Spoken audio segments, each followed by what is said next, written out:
Esto es Teología al Día, una vez más aquí reunidos en las plataformas de YouTube o podcast Spotify y Deezer. También en iBooks, también nosotros tenemos nuestra plataforma de podcast. Más aquí seguimos hablando de los atributos de Dios y su relación con la eternidad.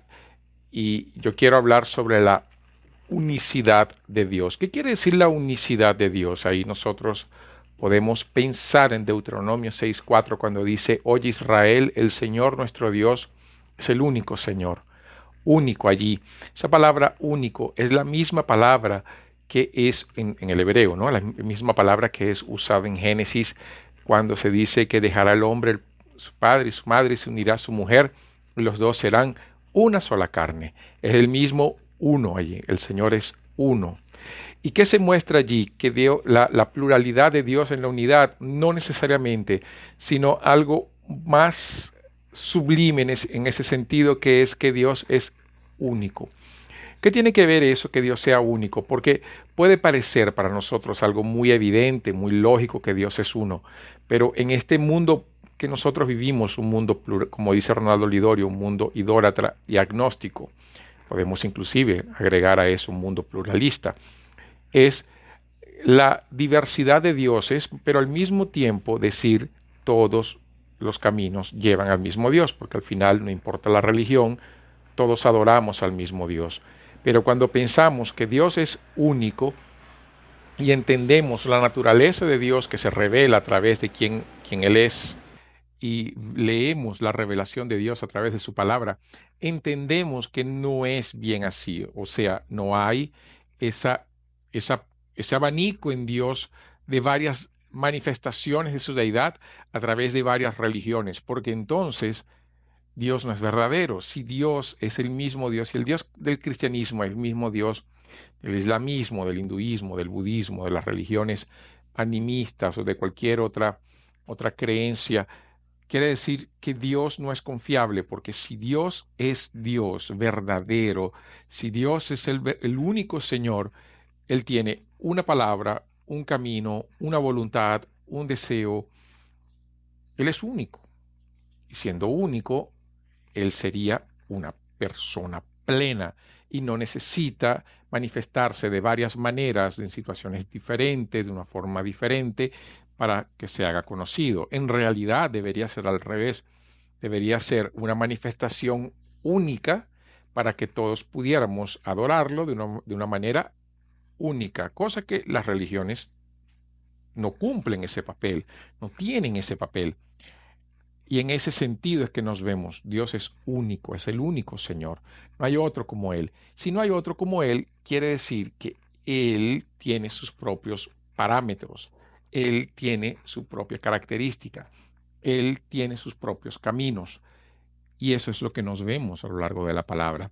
Por eso es que si por un lado nosotros vemos en Éxodo capítulo 15, en el cántico de Moisés, quién es como tú, Señor, por encima de todos los dioses. Por otro lado, nosotros vemos entonces en los salmos que los ídolos, los dioses de las naciones no son nada, porque es el único Señor. Y es lo que Pablo va a decir a los corintios. ¿Qué es el ídolo? El ídolo es nada. ¿Qué es lo que hace Moisés? Moisés muestra al pueblo de Israel en su cántico, justamente después de las plagas, después que se abre el mar rojo. Dios canta al Señor y dice: Señor, los dioses creados por los hombres son nada comparado contigo. Muestra la grandeza de un único Dios, el verdadero Dios. Y es lo que vemos a lo largo de la Biblia. Nosotros vemos eso en los Salmos, como dije anteriormente. Salmo 115, Salmo 135, que habla de los ídolos y muestra que son nada. Isaías también va a mostrar la futilidad de los ídolos. Jeremías también va a mostrar la futilidad de los ídolos.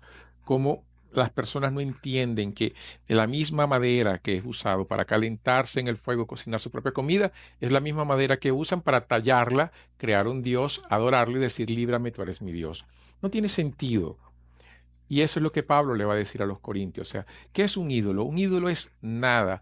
Y el discurso de Pablo en el libro de Hechos con relación a las naciones, a los pueblos que no tenían conocimiento del Señor, es justamente eso. Pablo dice: eso era un tiempo de ignorancia. Adorar a otros dioses es ignorar el Dios verdadero. Por eso la unicidad es tan importante, porque en un tiempo donde las personas dicen, cualquier camino sirve, Dios se levanta y dice, no. Y recordamos Jesús cuando Él dice, yo soy el camino, la verdad y la vida, y nadie puede ir al Padre sino por mí. Entonces la Trinidad muestra la unicidad. ¿Cómo? Dios es uno. En su esencia y naturaleza, Dios es uno. El Padre envió su Hijo para mostrar la gloria del Padre y al mismo tiempo el Espíritu viene, nos convence, glorifica al Hijo, nos muestra al Hijo, que el Hijo nos muestra al Padre.